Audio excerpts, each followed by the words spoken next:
Baik, Assalamualaikum warahmatullahi wabarakatuh. Di sini kami dari kelompok 7 akan mempresentasikan tentang bahasa sebagai tool of science. Yang sebelum itu izinkan saya untuk memperkenalkan diri terlebih dahulu untuk anggota kelompok. Yang pertama ada Maulidia Fitri Rusfandi dengan NIM 23030234012. Yang kedua, saya sendiri Muhammad Iqbal Mangkala Putra dengan NIM 23030234023. Sedangkan yang ketiga ada teman saya Wanda Olivia Zalianti NIM 23030234055. Oke, pertama-tama adalah kita perlu memahami definisi bahasa. Bahwasanya bahasa adalah alat utama manusia untuk berkomunikasi. Bahasa memungkinkan kita untuk menyampaikan ide, perasaan, serta informasi kepada sesama, terutama di dalam suatu komunitas, bahasa atau language community. Artinya, bahasa tidak hanya tentang kata-kata, tetapi juga cara kita untuk saling terhubung antar sesama makhluk hidup. Sedangkan definisi bahasa menurut Jujun Suparjan Surya Sumantri, bahasa merupakan serangkaian bunyi dan lambang yang membentuk makna. Ini menekankan bahwa bahasa memiliki elemen suara dan simbol yang saling terkait untuk menciptakan arti. Sementara itu, menurut Kamus Besar Bahasa Indonesia atau KBBI, bahasa adalah sistem lambang bunyi arbiter yang digunakan oleh masyarakat untuk bekerja sama, berinteraksi, dan mengidentifikasi diri. Definisi ini menyoroti sifat bahasa sebagai sesuatu yang konvensional dan penting dalam hubungan sosial. Baik, untuk yang selanjutnya adalah kelebihan bahasa dalam bidang kimia.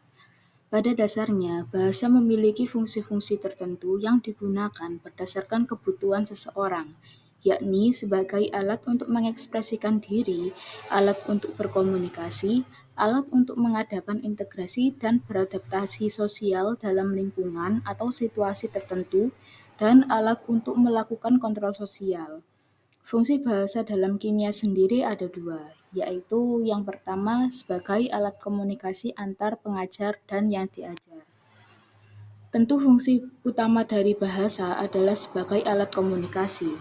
Dalam bidang kimia pun begitu. Dengan menggunakan bahasa, dosen dan mahasiswa akan bisa saling bertukar pikiran dan berkomunikasi sebagaimana konsep dari belajar mengajar sendiri.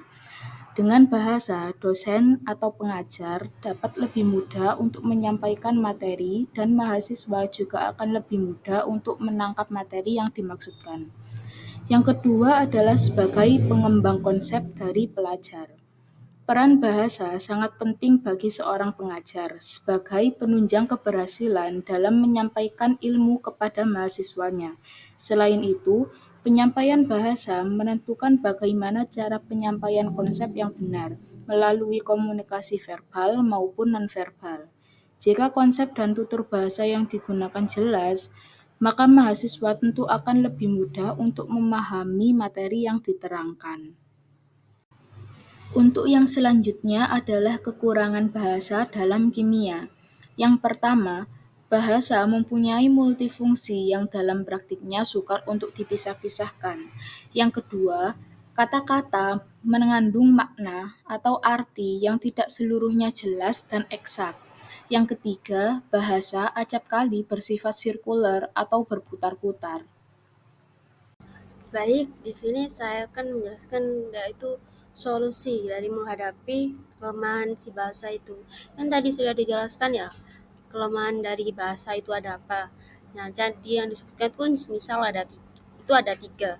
Yang pertama tadi itu bahasa itu mempunyai multifungsi yang sulit dipisahkan, di mana nanti solusinya itu si bahasa ini harus digunakan secara kontekstual untuk memastikan bahwa setiap istilah kimia ini tuh harus dijelaskan sesuai fungsi dan maknanya pada situasi tertentu. Yang kedua ini makna atau arti yang tidak seluruhnya jelas dan eksak.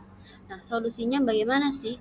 Yaitu bahasa ilmiah ini tuh perlu disusun ya dalam bentuk yang lebih deskriptif dengan penambahan bisa ilustrasi atau analogi untuk memperjelas arti dan mengurangi ambiguitas. Untuk yang ketiga ini, bahasa itu acap kali bersifat sirkular atau berputar-putar gitu loh. Jadinya untuk solusinya ini, bahasa itu harus dikonstruksi dengan pendekatan hierarkis di mana si istilah-istilah ini dapat dijelaskan dari konsep dasar menuju konsep yang lebih kompleks secara sistematis. Nah, itu adalah beberapa solusi untuk menghadapi kelemahan. Nah, di sini itu contoh dari bahasa ini saya ambil tentang alkohol fenol, yaitu perbedaan di apa alkohol sama fenol. Alkohol adalah senyawa organik yang mengandung gugus hidroksil OH, yaitu yang terikat pada karbon atom. Berdasarkan struktur karbonnya, alkohol dapat diklasifikasikan menjadi alkohol primer, sekunder, atau tersier yang mempengaruhi sifat dan reaktivitasnya.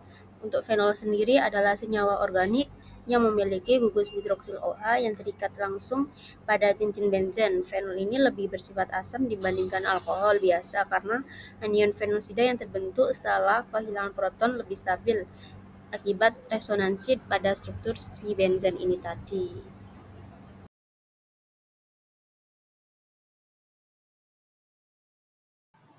Sekian presentasi dari kelompok kami. Apabila ada salah kata, kami mohon maaf sebesar-besarnya. Terima kasih atas perhatiannya. Wassalamualaikum warahmatullahi wabarakatuh.